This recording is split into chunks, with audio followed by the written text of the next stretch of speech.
अगर सवाल पूछो तो नेता सदन क्रोधित हो जाते हैं। ये मुद्दा ऐसा भी नहीं है कि आपके डर से हम चुप हो जाएं। मुझे बोलने दीजिए, उसके बाद बोलिए। No please don't disturb in between, don't disturb in between, no don't disturb in between, you have no right, absolutely no right. आज इस वक्त प्रदेश का सबसे बड़ा आर्थिक माफिया आपकी सरकार का हिस्सा है, तो इस पर भी जवाब दे दीजिए। आप स्वयं कहते हैं कि बटोगे तो कटोगे, तो मान्यवर बांट तो आप स्वयं ही रहे हैं ना। यदि आप इनसे पूछ लें कि बिजली इतनी महंगी क्यों, तो बोल देते हमारे हाथ में नहीं। आप इनसे बोल दीजिए कि कैंसर रिसर्च इंस्टीट्यूट दे दो, तो बोलते जरूरत नहीं। आप इनसे बोलिए महंगाई बेरोजगारी कहां जा रही है, तो बोलते हैं कांग्रेस समाजवादी पार्टी छोड़ गई। और बाकी किसी और समस्या पे बात करो तो बोल देते हैं नेहरू गांधी माया मुलायम छोड़ गए। ये आप सब माननीय प्रधानमंत्री नरेंद्र मोदी जी से जरूर इंस्पायर हैं कि अगर झूठ भी बोलो तो विजन बड़ा होना चाहिए। जहां तक इस मेगा बजट का सवाल है और इस मेगा बजट के आकार का सवाल है, तो ये बहुत ही आकर्षक है। निसंदेह इसमें बड़ी बड़ी योजनाओं का उल्लेख है। मिलियन ट्रिलियन इकोनॉमी की बात हम कर रहे हैं, तो एक बात तो स्पष्ट हो जाती है कि आप सब माननीय प्रधानमंत्री नरेंद्र मोदी जी से जरूर इंस्पायर हैं कि अगर झूठ भी बोलो तो विजन बड़ा होना चाहिए। ये सरकार आकंठ भ्रष्टाचार में डूबी हुई है, इसलिए सबसे पहले भ्रष्टाचार की लड़ाई पे भारतीय जनता पार्टी की क्या नीति है, ये इस सदन में भारतीय जनता पार्टी की सरकार स्पष्ट करे। और ये बात मैं इसलिए बोल रही हूं क्योंकि समाज का चाहे कोई भी अंग हो, चाहे विकास का कोई भी आयाम हो, लेकिन भ्रष्टाचार एक ऐसा दीमक है जो साथ रहते रहते धीमे धीमे पूरे समाज को खा करके खोखला करने का काम करता है। और मुझे समझ में नहीं आता, बहुत दुर्भाग्यपूर्ण है ये कि जिस भी मजबूरी से भ्रष्टाचार और भ्रष्टाचारियों को आप प्रश्रय दे रहे हैं, मैं नेता सदन से कहना चाहती हूं कि इसका सीधे सीधे असर पूरे 25 करोड़ लोगों के हितों को प्रभावित करता है।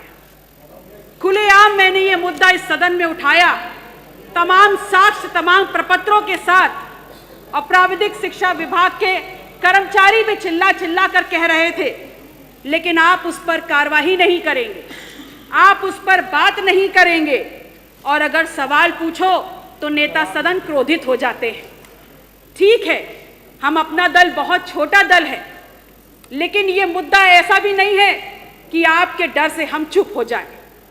क्या ये भ्रष्टाचार नहीं है कि जहां तमाम धार्मिक स्थलों के लिए आप पैसे का आवंटन कर रहे हैं, वहां भगवान महावीर के 24 के 24 तीर्थंकरों के लिए, बौद्ध स्थलों के लिए, नानक देव के तमाम गुरुद्वारों के लिए, कबीर की किसी बैठकी के लिए आपने पैसे का आवंटन नहीं किया है।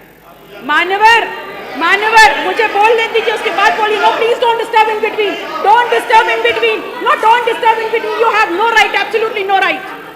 आप अपने मौके पे बोलिएगा, मैं बोल लूं उसके बाद बोलिएगा, मैं बोलूं उसके बाद बोलिएगा, विजय जी मैं बोलूं उसके बाद बोलिएगा। बोलिए I might have many objections to what you said, but I didn't raise down my voice. Pallavi ji बोलिए। आप बोलिए अपनी बात। आप बोलिए अपनी बात। मान्यवर, आप क्या संदेश देना चाहते हैं उत्तर प्रदेश की जनता को? इतना भेदभाव आप स्वयं कहते हैं कि बटोगे तो कटोगे, तो मान्यवर बांट तो आप स्वयं ही रहे हैं ना। महाकुंभ का एक आयोजन हुआ जो हम सभी के लिए, चाहे सत्ता पक्ष के लोग हों चाहे विपक्ष के लोग हों, बड़ा ही गौरव देने वाला विषय है। और स्वयं सरकार ने आगे बढ़ करके इसमें व्यवस्थाओं करने की जिम्मेदारी ली थी। और ये एक बहुत बड़ी चुनौती भी थी जिसमें सरकार पूर्णतः विफल हुई। और अब जब महाकुंभ का ये आयोजन खत्म हो चुका है, उसके बाद दूसरी सबसे बड़ी चुनौती है कि गंगा में हुए गंगा के प्रदूषण से गंगा को निजात दिलाया जाए। हम आपसे कहना चाहते हैं कि गंगा भारत का प्राण है, गंगा भारत की विभिन्न संस्कृतियों का आधार और भारत की आध्यात्मिक यात्रा का साक्षी है। यह दुर्भाग्य है हम उन सभी लोगों के लिए जो गंगा को आज इस परिस्थिति में देख रहे हैं। केंद्र सरकार ने नमामि गंगा योजना के माध्यम से गंगा की सफाई के नाम पर अरबों खरबों का बजट आवंटित किया और जिसमें लूट खसोट भी हुई, लेकिन उसके बाद भी कोई परिवर्तन नहीं आया, बल्कि वो गंगा जो प्राकृतिक अल्केमिस्ट है उसका अनुपात भी बिगाड़ दिया गया। उत्तर प्रदेश सरकार ऐसा ना करे, आप गंगा के प्रति अपनी ईमानदारी दिखाएं और गंगा को वापस गंगा के स्वरूप में लाएं। जो गंगा का जल आचमन के लिए होता है, उस गंगा के जल में आज हाथ डालना भी हानिकारक है। मान्यवर, आप ही बोल लीजिए। बोलो आप बोलो, बोलने दीजिए भाई। भारत अर्थात इंडिया एक कृषि प्रधान देश है और महत्वपूर्ण तथ्य यह है मान्यवर कि उत्तर प्रदेश जैसे विशाल और कृषि प्रधान राज्य में जहां जनसंख्या का 2/3 से भी ज्यादा हिस्सा खेती से जुड़ा हुआ है, आज वही किसान परेशान है खाद DAP के लिए, वही परेशान है आज बीज ना मिलने से, आवारा पशुओं के आतंक से परेशान है, तो रात दिन बढ़ते कर्ज से परेशान है, मजबूर है खेती छोड़ने के लिए और अंततः आत्महत्या करने के लिए। मैं पूछती हूं सरकार से, मैं पूछती हूं सत्ता पक्ष से कि क्या संवेदनाएं हैं आपकी, क्या नीति है आपकी किसान और खेत से जुड़े हुए इन खेतों की और खेत से जुड़े हुए इन किसानों की सुरक्षा के प्रति। इस प्रदेश में युवाओं की क्या स्थितियां हैं, क्या परिस्थितियां हैं, ये किसी से छुपी नहीं है।